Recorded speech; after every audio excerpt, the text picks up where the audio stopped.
Hello and welcome to my channel Physics for Students, where we are continuing with a series of videos of learning, understanding some very difficult, thought-provoking, weird questions for science graduate, and it relates to both physics and math.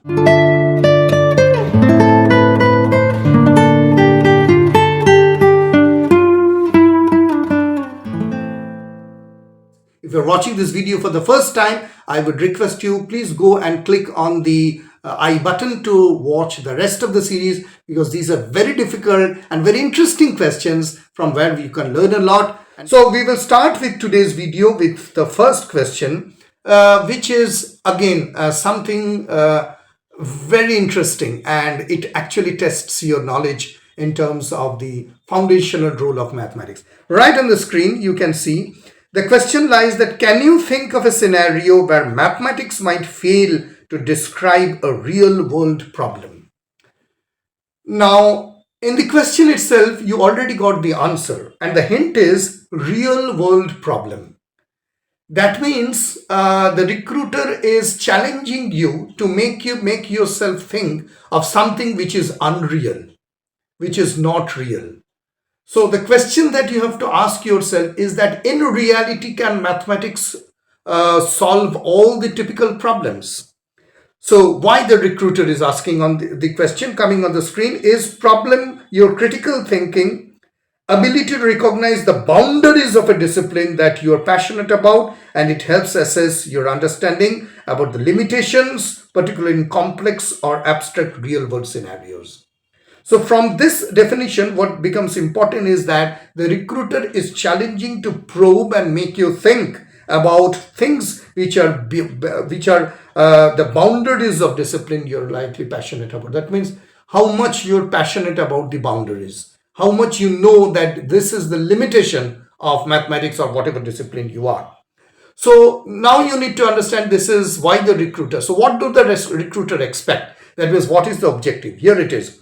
Can you identify when mathematical models might break down? Yes, that is what the limitation is all about. Second, do you understand that not all problems are purely quantitative or deterministic? Obviously, there are certain problems which are not typically deterministic, but it actually takes place either here or here, in between there is a gap, might be. And do you recognize that while mathematics is powerful, it may not solve all problems perfectly? Mathematics is unable to solve all the problems, real world problems. So you can make a mistake, you can be philosophical, you can go super active or hyperactive and go into spiritualism and try to explain, but that is exactly not the answer the recruiter wants to tell. And this is the mistake most of the students make. So claiming mathematics is always perfect is wrong. The recruiter itself is asking, even you believe that mathematics is the best, the perfect discipline, but here it is not. And criticizing mathematics unfairly, you cannot criticize mathematics unfairly. So again, there is a balance. One is that claiming mathematics is always perfect, that is also not true. Again, criticizing is also not true. Let us see what are the sample answers. Number one, one area where mathematics struggles is that capturing the complexity of human emotions and consciousness. While certain aspects like brain activity can be modeled, the subjective and qualitative experiences of emotions like love or grief, etc., cannot be explained. The individual's experience remains outside mathematics grasp. Obviously, human emotions till now, as far as I know, as of 2024-25, has not yet been captured by mathematics, although there are a lot of imaging, etc., which is going on, and we are still trying to generate AI, robots, etc., where we are trying to get hold of human emotion. But grief, passion, love, etc., has not yet been. Again, this is not real life. So I told you, we have already got the hint. So this is where mathematics is failing. Answer number two, mathematics often struggles in scenarios involving ethical or moral dilemmas. Yes, whether to go for this or whether to go for that, which is right, which is wrong, which is morally right, which is what. So consider decision making in medical triage during mathematical what is like cost benefit analysis can suggest to save based on efficiency, but they fail for emotional, cultural and ethical considerations. Obviously, human mind, human emotions, ethical and moral dilemmas, these have not yet been encountered by mathematics. Third, mathematics can describe proportions and patterns associated with it. This is this, but it cannot fully encapsulate the subjective and culturally influenced nature of what we perceive as beautiful. Last line is beautiful. What is considered beautiful often goes beyond measurable parameters. Obviously, what is considered to be beautiful cannot be. So the thing is, what is important is that you're neither going philosophical, number one. Catch number one. Number two, you are neither criticizing mathematics. You're also not criticizing and you're claiming that mathematics cannot do this. Third is that also you're not telling that mathematics is perfect. So you're striking a balance between the criticism and the and appreciating mathematics that it is the best one. So remember, the most important thing is that you're talking about human emotions, grief, mental dilemmas, etc. And the last answer is that the appreciation of beauty as perceived is beauty. I don't know, I just look up in the sky and I find the starry sky beautiful. I hope you have heard this song Starry Starry Night by Don McLean, talking about Vincent van Gogh. Last night I was listening. Now, if you tell me at 1:30 at night, sleeping on my bed under the pillows, why I was enjoying Don McLean's Starry Starry Night, and that was in a piano, there's no answer. Mathematics cannot tell you why you like Vincent by Don McLean. I would suggest that if you have a knack towards music, please go ahead and watch it. I would say listen to it, and you can watch the video also.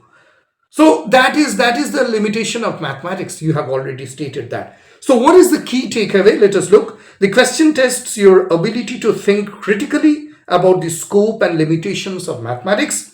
A strong response highlights your awareness that while mathematics is a powerful tool, it is not omnipotent. That means all pervasive. So the point here lies is that your response to mathematics is that it is not omnipotent, neither you're criticizing, but you're saying that there are certain fundamental limitations to it, and thereby you're proving that yes, you know the boundary of the subject that you're dealing in.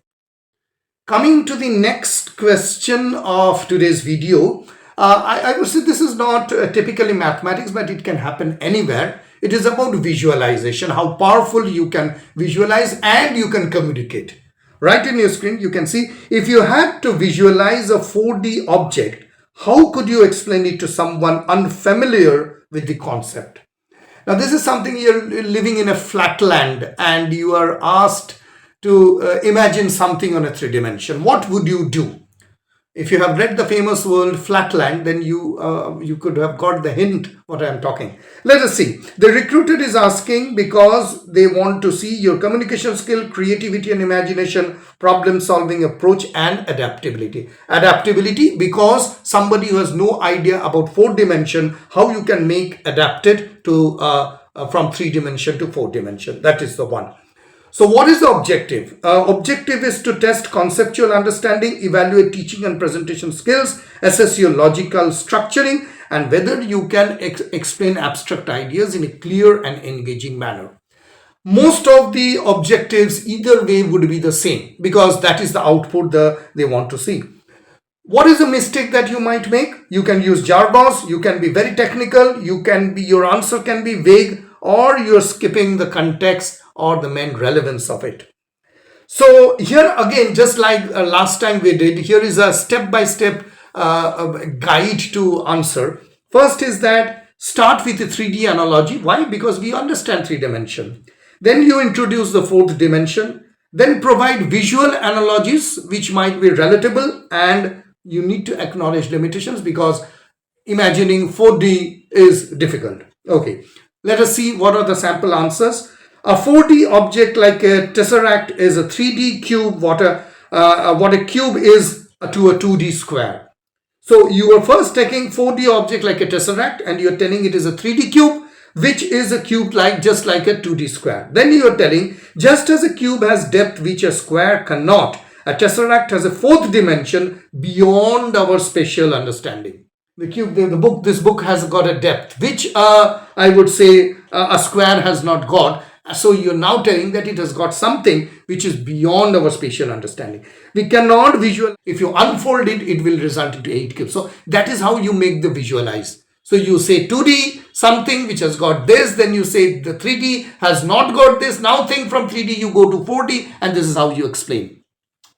I'm going to say this is not only for 3D, 4D answers. Any kind of a physical or mathematical problems, mathematical models, if you want to explain to someone, because at the end of the day you need to communicate. This is how you do. So this can be true. You can customize this learning of today's video to any of the answers. Pretty interesting. Imagine a 2D being on a flat plane. It understands length and width but not height. That is what I was telling of a flatland.